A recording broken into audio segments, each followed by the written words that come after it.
madaxweynaha jamhuuriyadda Somaliland mudane Muuse Biixi Cabdi ayaa kulan xus iyo maamuus qaran ah la qaatay duuliye sare Axmed Maxamed Xasan Axmed Dheere oo ka mid ahaa ciidankii cirka ee dowladdii la isku odhan jiray Soomaaliya isla markaana ahaa bayloodkii diiday inuu fuliyo amar lagu siiyay inuu duqeeyo magaalada Hargeysa 1988 diyaaradii uu wadayna ka dejiyay dalka Djibouti.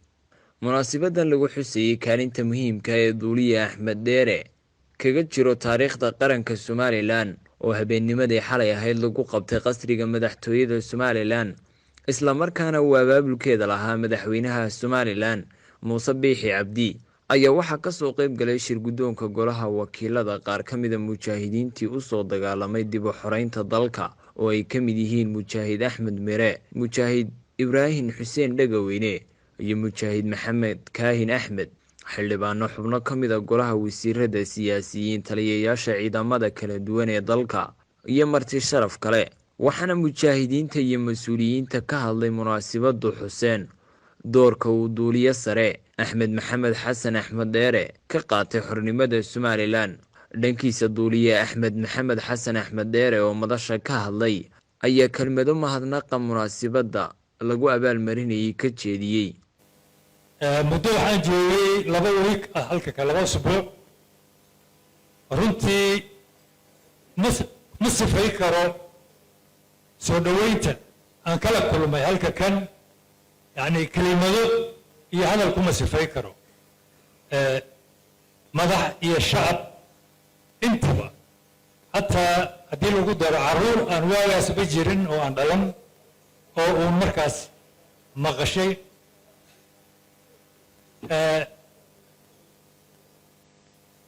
waxaan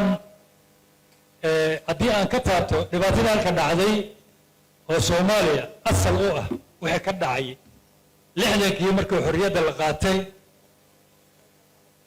waxaa horseed ahaa markii la dhisay dowladdii ciidankii iyo booliiskii waxaa qabsaday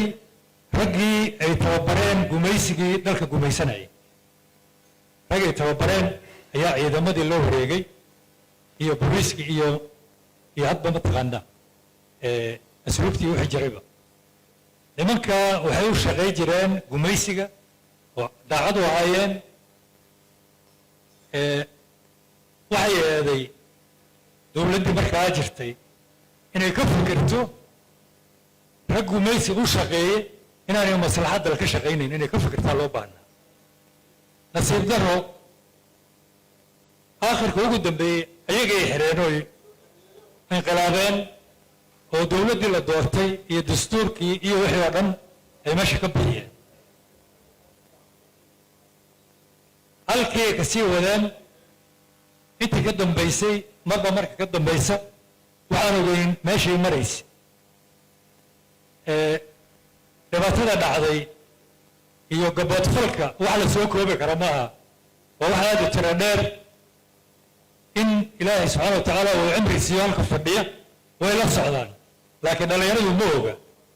gabagabadii madaxweynaha Somaliland Muuse Biixi Cabdi ayaa madasha ka hadlay waxaanu duuliye Axmed Dheere ku maamuusay bilad sharaf baasaboorka Somaliland iyo guri looga dhisi doono magaalada Hargeysa isagoona madaxweynuhu si rasmi ah ugu wareejiyay abaalmarinaha si la guddoonsiiyay duuliye sare Axmed Maxamed Xasan Axmed Dheere. xuskana caawa oo xus taariikheed ah iyo maamuus ninkii magaalada Hargeysa ka badbaadiyay inuu bam ku tuuro waxaa ilaahay mahadii halkan caawa inay isugu yimaadeen rag badan oo nin badan is arag. caawa dadka halkan fadhiya badankooda ee la marti qaaday waxaa loogu marti qaaday badankoodu waxay ahaayeen inta halkan fadhidaa intii ay maalmaha isku duruuf ahaayeen duuliye Axmed Dheere waxay ahaayeen oo caawa wixii magaalada socon karayay raggii maalintaa dagaalka ku jiray raggii dagaalkaa ku jiray ee waayaha adag haysteen. markaa dagaal dadnimada ka baxsan oon dalka qabanin oo ummadoo dhamme kii aan gacan qaadina uu ka mid ahaa dad badan baa ku dayday axmed ama iyagoo ciil qabo oo aan ogolayn ku soo raacay oo taangiya la soo baxay daahiryaraa ka mid ahaa iyo codkiisii axmed qorjees baa ka mid ahaa oo guto la soo baxay rag badan oo saraakiil ah oo soomaali cid walba ka ah ayaa diiday dagaalkaasi in magaalooyin dumar iyo caruur iyo ummad nooga wada xaqeen markaa dadka goboleeya ama qolo ka dhiga ama Soomaaliland dhan durkiya taariikhda khaldaya waa taariikh dhaba marka la yiraahdo dadka Soomaaliland way weelayeen Soomaaliland diiday yihiin xaasha kala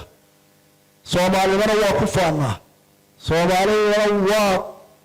dad ka dhalanay Soomaalina waa noo dhiig iyo laftaan ka nahay inay Soomaaliland wanaagsanaato dhammaanteedba oo ay wax qabsatay hore u noqoto magac yeelato marnaba Soomaaliland mar walba waxay halka marka Soomaali noolaanayso wax noqonayso halka laga bilaabo tii uun baa maanta taaganahay waxaanu diidanahay oo u sheegaynaa Soomaali ku midoobmayso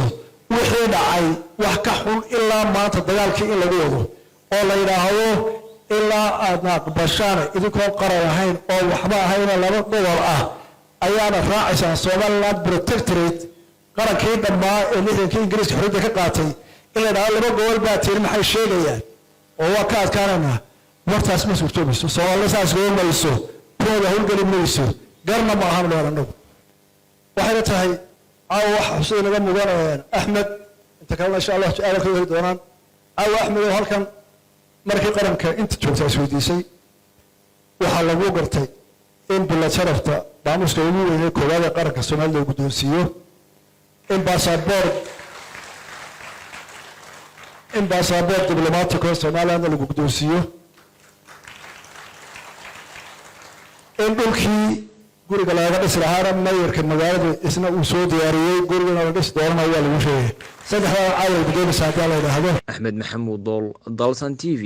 Hargeysa shirkadda World Remit waxay ku daafurtay adeeggeeda xawilaadaha ee Soomaaliya hadda si ammaan ah ayaad lacag ugu diri kartaa qoyskaaga iyo asxaabtaada ku nool wadankii hooyo